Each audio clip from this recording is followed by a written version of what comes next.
بجد وجعتني وجع ما كنتش هتخيله، واللي عمله في الآخر كان وجعه مختلف تماما. أنا لما أختي اتجوزت كان عندي 20 سنة، وهي حملت على طول، يعني فرق بيني وبين ابنها 21 سنة بالظبط. أنا شلته وهو لسه صغير، وعشت معاه تفاصيل كتير قوي، من وقت ما كان طفل لحد ما كبر شوية، لحد ما كبر أكتر وبقى مراهق، لحد ما جه اليوم اللي عمل فيا اللي عمله، واللي بجد وجعني فوق أي وصف. وتعالوا أقول لكم إيه اللي حصل بالتفاصيل. أولاً، اسمي أميرة، أنا دكتورة، وحياتي المهنية خلتني أتأخر في الجواز لحد دلوقتي. بعد الكلية خدت ماجستير وقررت أخد الدكتوراه، وما كانش فيه وقت إني أقدر أتجوز، والسنين جريت. وبين النبطشيات والمستشفى الخاصة اللي اشتغلت فيها وبين عيادتي الخاصة ما كانش فيه وقت أعيش زي أي ست طبيعية.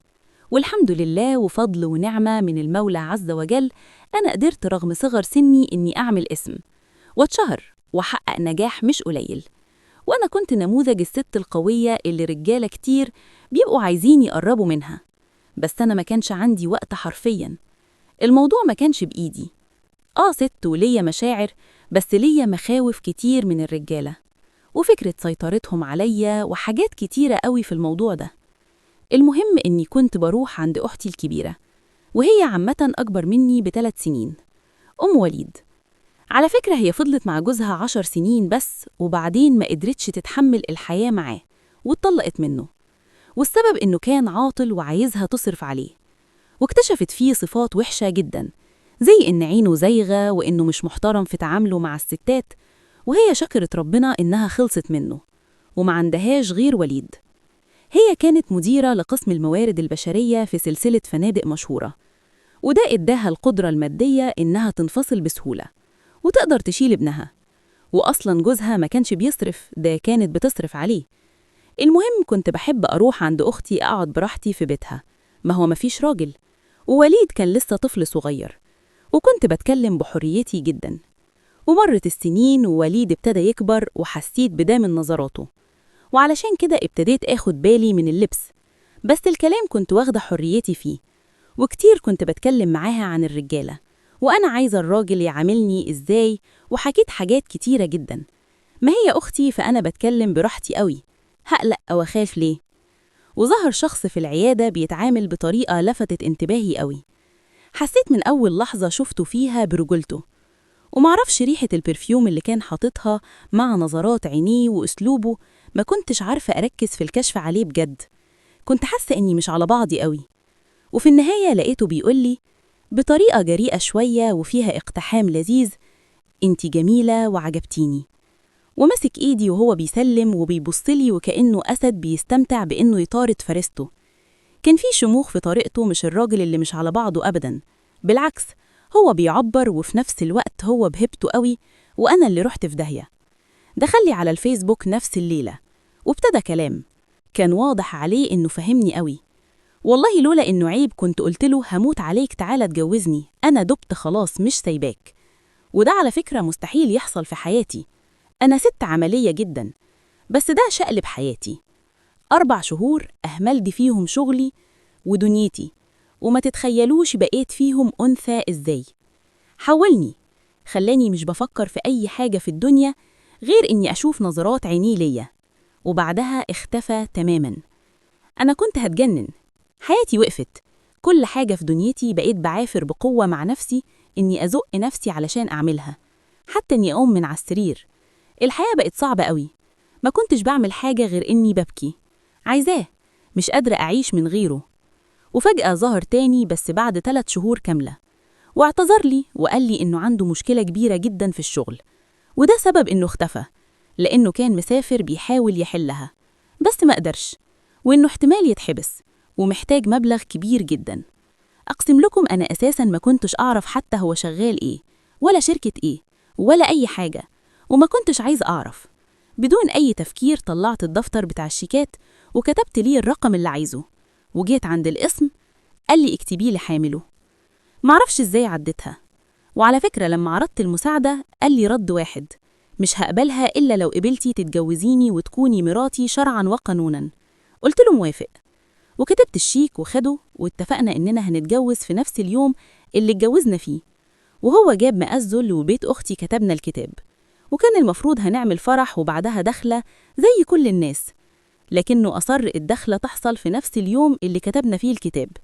ودخلنا، وكنت أسعد زوجة في الدنيا، وعاش معايا 3 أيام في شقتي. أنا حتى ما كنتش سألته أنت فين شقتك، نستاني كل حاجة. أنا قدامه ببقى واحدة تانية خالص.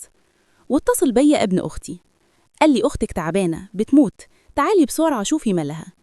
جريت وسبت الشقة وقلت له هشوف أختي وراجعة. قال لي تمام، وإنه هيجي ورايا. وسبته ونزلت، جريت على أختي ورحت لقيت أختي بتفتح لي. بقول لها مالك؟ قالت لي محيش، انتي إيه اللي جايبك؟ قلت له وليد قال لي إنك تعبانة وبتموتي. قالت لي إيه؟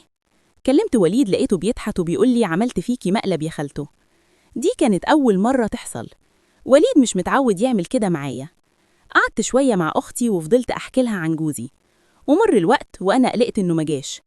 رنيت لقيت التليفون مغلق، استغربت، وبعد شوية برن مغلق. قلت أروح أشوف إيه الحكاية. لقيت الشقة على البلاط، كل حاجة في الشقة اتاخدت ومشي. بسأل البواب لقيته بيقول لي جوز حضرتك جاب عربيات وحمل كل حاجة ومشي. برن تليفونه مغلق، دماغي وقفت، ما كنتش عارفة أفكر. اتصلت بأختي، جات لي، شافت اللي أنا فيه، قالت لي إنه أكيد ده نصاب. طيب نسأل عن الشيخ اللي اتجوزنا له؟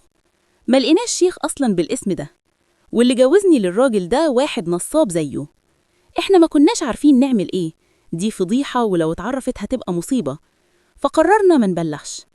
وبعد يومين حصل حاجة غريبة جدا. أختي جالها إيميل من البنك بيقول إن ابنها عمل إيداع ب4 مليون جنيه، وبعده إيداع ب7 مليون جنيه في آخر 3 شهور. أختي حست إن في حاجة غلط. هي عارفة إن ابنها شغال في تجارة وسمسرة عربيات، بس الأرقام دي كبيرة قوي على إنه يكسبها. شكت في حاجة، فتحت حساب الواتساب بتاعه، لقت عليه مصيبة.